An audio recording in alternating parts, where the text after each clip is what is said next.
अगस्त 2013 की ये बात है। पंजाब यूनिवर्सिटी से बीटेक की पढ़ाई कर रहे, नाम उनका हरीश राणा होता है, उम्र लगभग 20 साल के आसपास होती है।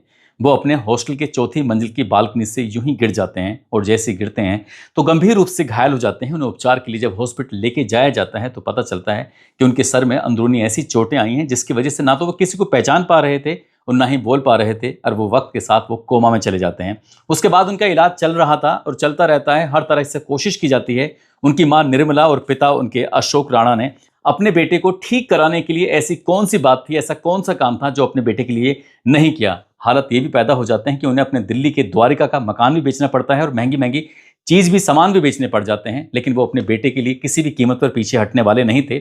वक्त ऐसे आगे बढ़ता रहता है और वक्त आगे बढ़ने के साथ ही डॉक्टर कहते हैं कि इस लड़के के ठीक होने के चांस बिल्कुल भी नहीं है, आपको कुछ और करना चाहिए, यानी कि आपको कोर्ट जाना चाहिए और बेटे की इच्छा मृत्यु के लिए मांग करनी चाहिए। माता पिता ने अपनी हिम्मत जुटाते हुए, अपना दिल बड़ा करते हुए आखिरकार कोर्ट जाते हैं और जाकर याचिका जब दायर की जाती है तो हाई कोर्ट से याचिका खारिज हो जाती है। इसके बाद माता और पिता ने सुप्रीम कोर्ट की तरफ रुख किया। रुख करने के बाद पूरी कहानी बताई।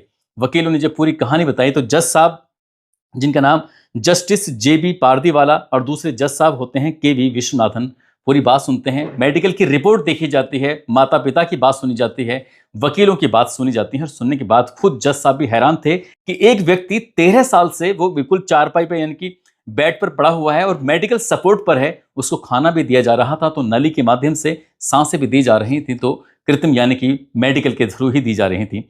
जब पूरी बात सुनी जाती है उन्होंने कहा कि ये फैसला लेना वाकई बहुत मुश्किल काम है। जब जज साहब इस बात को सोच रहे थे, पूरे 13 साल का जो पिक्चर थी इनके दिमाग में जब जहन में घूमने लगती है, तब जज साहब की आंखों में भी आंसू आ जाते हैं। और जब उनकी आंखों में आंसू थे तब उन्होंने फैसला लिया और फैसला लेते हुए एक दो पुरानी बातें बताई और पुरानी बातें बताते हुए कहते हैं कि मरीज की गरिमा का ख्याल रखा जाए, उसे किसी भी तरह की कोई दिक्कत परेशानी नहीं होनी चाहिए। साथ ही जो इनका मेडिकल सपोर्ट है वो एम्स में जाकर हट जाएगा। मेडिकल सपोर्ट जैसे ही हटेगा उसके बाद वो कब तक जिएंगे, कब तक नहीं जिएंगे, वो सिर्फ कुदरत के ऊपर छोड़ दिया गया है। अब ये फैसला एम्स में लिया जाएगा और जब ये फैसला लिया जाएगा, शायद भारत के इतिहास का ऐसा पहला मैटर है जब किसी मरीज को इच्छा मृत्यु की अनुमति मिल जाती है।